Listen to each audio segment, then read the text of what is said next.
ಮೋದಿ ಅವರು ರಾಜ್ಯದಲ್ಲಿ ರಂಗ ಪ್ರವೇಶವನ್ನ ಮಾಡಲಿಕ್ಕೆ ಕ್ಷಣಗಣನೆ ಆರಂಭವಾಗಿದೆ. ನಾಳೆ ರಾಜ್ಯದಲ್ಲಿ ಮೋದಿ ಭರ್ಜರಿಯಾಗಿ ಮತಯಾಚನೆಯನ್ನ ಮಾಡಲಿಕ್ಕೆ ವೇದಿಕೆ ಸಿದ್ಧವಾಗಿದೆ. ನಾಳೆ ಮಧ್ಯಾಹ್ನ ಮೈಸೂರಿನಲ್ಲಿ ಬೃಹತ್ ಸಮಾವೇಶದಲ್ಲಿ ನಮೋ ಭಾಗಿಯಾಗ್ತಾರೆ.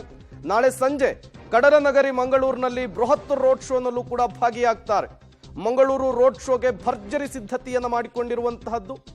ಈಗಾಗಲೇ 10 ಬಾಂಬ್ ನಿಷ್ಕ್ರಿಯ ದಳ ಶ್ವಾನದಳ ಕೂಡ ಅಲ್ಲಿಗೆ ಎಂಟ್ರಿಯನ್ನು ಕೊಟ್ಟಿರುವಂತಹದ್ದು. ಕಡಲನಗರಿಯಲ್ಲಿ ಮೋದಿ ಅಬ್ಬರಕ್ಕೆ ಕ್ಷಣಗಣನೆ ಆರಂಭ ಆಗಿದೆ.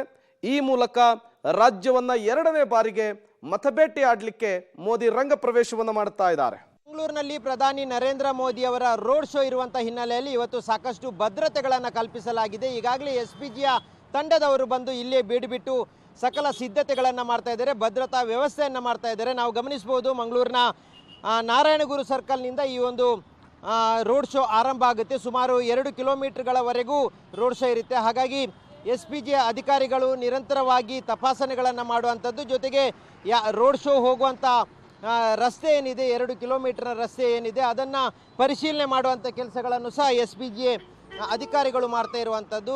ಅದರ ಜೊತೆಗೆ ಇಲ್ಲಿನ ಸ್ಥಳೀಯ ಅಧಿಕಾರಿಗಳು ಯಾರಿದ್ದಾರೆ ಅವರ ಹತ್ರನೂ ಸಾಕಷ್ಟು ಮಾಹಿತಿಗಳನ್ನು ಪಡ್ಕೊಂಡಿದ್ದಾರೆ. ಈ ದಾರಿಯ ರೋಡ್ ಶೋ ಹೋಗುವಂಥ ದಾರಿ ಏನಿದೆ, ಆ ದಾರಿಯಲ್ಲಿ ಯಾವುದೇ ರೀತಿಯಾದಂಥ ಭದ್ರತಾ ಲೋಪಗಳು ಆಗಬಾರ್ದು ಅನ್ನುವಂಥ ಹಿನ್ನೆಲೆಯಲ್ಲಿ ಬೇಕಾದಂಥ ವ್ಯವಸ್ಥೆಗಳನ್ನು ಮಾಡ್ತಾ ಇರುವಂಥದ್ದು. ಇಲ್ಲಿನ ಸ್ಥಳೀಯ ಪೊಲೀಸ್ ಕಮಿಷನರ್ ಆಗಿರ್ಬೋದು, ಹಿರಿಯ ಅಧಿಕಾರಿಗಳಾಗಿರ್ಬೋದು, ಎಲ್ಲರ ಹತ್ರನೂ ಮಾಹಿತಿಯನ್ನು ಕಲೆ ಹಾಕ್ತಾ ಇದ್ದಾರೆ. ಇನ್ನೊಂದು ಕಡೆಯಿಂದ ವ್ಯವಸ್ಥೆಗಳು ಸಹ ಆಗ್ತಾ ಇರುವಂಥದ್ದು. ಪ್ರಧಾನಿ ಬರುವಂಥ ಹಿನ್ನೆಲೆಯಲ್ಲಿ ಯಾವುದೇ ರೀತಿಯಾದಂಥ ಕಾಮಗಾರಿಗಳು ಅವ್ಯವಸ್ಥೆ ಆಗಬಾರ್ದು ಅನ್ನುವಂಥ ಕಾರಣಕ್ಕಾಗಿ ಎಲ್ಲ ರೀತಿಯ ತಯಾರಿಗಳನ್ನು, ಸಿದ್ಧತೆಗಳನ್ನು, ಕಾಮಗಾರಿಗಳನ್ನು ಮಾಡಲಾಗ್ತಾ ಇದೆ. ಅದರ ಜೊತೆಗೆ ಇಲ್ಲಿರುವಂಥ ನಾರಾಯಣಗುರು ಸರ್ಕಲಲ್ಲಿರುವಂಥ ಬ್ರಹ್ಮಶ್ರೀ ನಾರಾಯಣಗುರು ಅವರ ಮೂರ್ತಿ ಏನಿದೆ, ಆ ಮೂರ್ತಿಗೆ ಮೊದಲಿಗೆ ಬಂದಂಥ ಮೋದಿಯವರು ಮೊದಲಿಗೆ ಇಲ್ಲಿ ಹಾರಾರ್ಪಣೆಯನ್ನು ಮಾಡ್ತಾರೆ.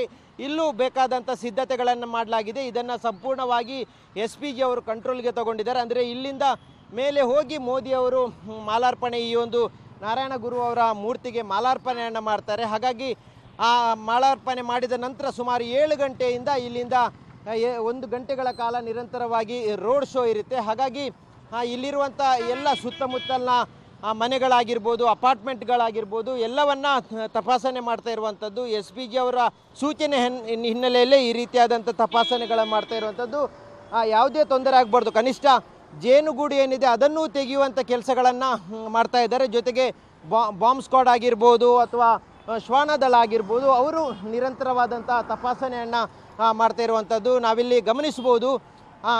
ಇಲ್ಲಿರುವಂಥ ಸುತ್ತಮುತ್ತಲಿನ ಮನೆಗಳೇನಿದೆ, ಆ ಮನೆಗಳಿಗೆಲ್ಲವೂ ಇವತ್ತು ಶ್ವಾನದಳ ಜೊತೆಗೆ ಬಾಂಬ್ ಸ್ಕ್ವಾಡ್ ಜೊತೆಗೆ ಬಾಂಬ್ ತಪಾಸಣಾ ತಂಡಗಳು ಬಂದಿರುವಂಥದ್ದು. ಇವರು ಮಂಗಳೂರು ಹಾಗೂ ಬೆಂಗಳೂರು ಕಡೆಯಿಂದ ಬಂದಿದ್ದಾರೆ. ಹೀಗಾಗಿ ಪ್ರತಿಯೊಂದು ಸ್ಥಳಗಳಲ್ಲೂ ತಪಾಸಣೆಗಳನ್ನು ಮಾಡ್ತಾ ಇದ್ದಾರೆ. ಈ ಒಂದು ಮೋದಿಯವರ ಕಾರ್ಯಕ್ರಮ ಆಗಿರೋದರಿಂದ ಎಲ್ಲ ರೀತಿಯಾದಂಥ ಭದ್ರತೆಯನ್ನು ಕಲ್ಪಿಸಬೇಕಾಗತ್ತೆ. ಹಾಗಾಗಿ ಈ ಒಂದು ನಾರಾಯಣಗುರು ಸರ್ಕಲ್ ಮಾತ್ರ ಅಲ್ಲ, 2 ಕಿಲೋಮೀಟ್ರ್ ರೋಡ್ ಶೋ ಏನು ಮಾಡ್ತಾರೆ, ಆ ರೋಡ್ ಶೋ ಮಾಡುವಂಥ ಎಲ್ಲ ಕಡೆಗಳಲ್ಲೂ ಈ ರೀತಿಯಾದಂಥ ತಪಾಸಣೆಗಳನ್ನು ಮಾಡ್ತಾರೆ. ಇದೀಗ ಮೊದಲ ಹಂತದ ತಪಾಸಣೆ ಇವತ್ತು ಮತ್ತೆ ಸಂಜೆ ವೇಳೆಗೆ ತಪಾಸಣೆ ಆಗುತ್ತೆ. ಜೊತೆಗೆ ನಾಳೆ ದಿನ ಪೂರ್ತಿ ತಪಾಸಣೆ ಆಗುತ್ತೆ. ಅಂದರೆ ಸಂಜೆ 7 ಗಂಟೆಗೆ ಮೋದಿಯವರು ಈ ಒಂದು ಕಾರ್ಯಕ್ರಮಕ್ಕೆ ಆಗಮಿಸುವಂಥ ಹಿನ್ನೆಲೆಯಲ್ಲಿ ನಿರಂತರವಾದಂಥ ತಪಾಸಣೆಗಳನ್ನು ಮಾಡಲಾಗುತ್ತೆ. ಸ್ಥಳೀಯವಾಗಿರುವಂಥ ಎಲ್ಲ ಮನೆಗಳಾಗಿರ್ಬೋದು, ಅಪಾರ್ಟ್ಮೆಂಟ್ಗಳಾಗಿರ್ಬೋದು, ಹೋಟೆಲ್ಗಳಾಗಿರ್ಬೋದು, ಎಲ್ಲವನ್ನ ತಪಾಸಣೆ ಮಾಡ್ತಾರೆ. ಜೊತೆಗೆ ನಾಳೆ ಬೆಳಿಗ್ಗೆಯಿಂದಲೇ ಎಲ್ಲವನ್ನ ಕ್ಲೋಸ್ ಮಾಡುವಂಥ ಕೆಲಸಗಳಾಗುತ್ತೆ. ಈ ಭಾಗದಲ್ಲಿ ಯಾವುದೇ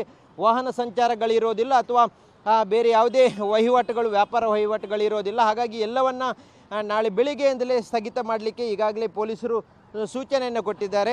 ಆ ಬಳಿಕ ಸಂಪೂರ್ಣವಾಗಿ SPGಯ ತಂಡದವರು ಇಡೀ ಈ ಒಂದು 2 ಕಿಲೋಮೀಟರ್ ರಸ್ತೆ ಏನಿದೆ ರೋಡ್ ಶೋ ಮಾಡುವಂಥ ಆ ರಸ್ತೆಯನ್ನು ಸಂಪೂರ್ಣವಾಗಿ ಕಂಟ್ರೋಲ್ಗೆ ತೆಗೊಳ್ಳುತ್ತಾರೆ. ಹಾಗಾಗಿ ಇವತ್ತು ಈ ರೀತಿಯಾದಂಥ ಭದ್ರತೆಗಳಾಗ್ತಾ ಇರುವಂಥದ್ದು ಒಂದು ಕಡೆ ಆದರೆ, ಇನ್ನೊಂದು ಕಡೆ ಸಿದ್ಧತೆಗಳು ಮೋದಿ ಬರುವಂಥ ಸಂದರ್ಭದಲ್ಲಿ ಮೋದಿಯ ರೋಡ್ ಶೋದ ಉದ್ದಕ್ಕೂ ಬೇಕಾದಂಥ ಸಕಲ ಸಿದ್ಧತೆಗಳನ್ನು ಸ್ಥಳೀಯ BJP ಮಾಡಿರುವಂಥದ್ದು. ಹಾಗಾಗಿ ಮೋದಿ ಮಂಗಳೂರಿಗೆ ರೋಡ್ ಶೋ ಬರಲಿಕ್ಕೆ ಈಗಾಗಲೇ ಕ್ಷಣಗಣನೆ ಆರಂಭ ಆಗಿದೆ. ಕ್ಯಾಮ್ರಾಮ್ಯಾನ್ ನಿಶಾಂತ್ ಜೊತೆ ಸುಖಪಾಲ್ ಪಳಲಿ, ಪಬ್ಲಿಕ್ TV, ಮಂಗಳೂರು.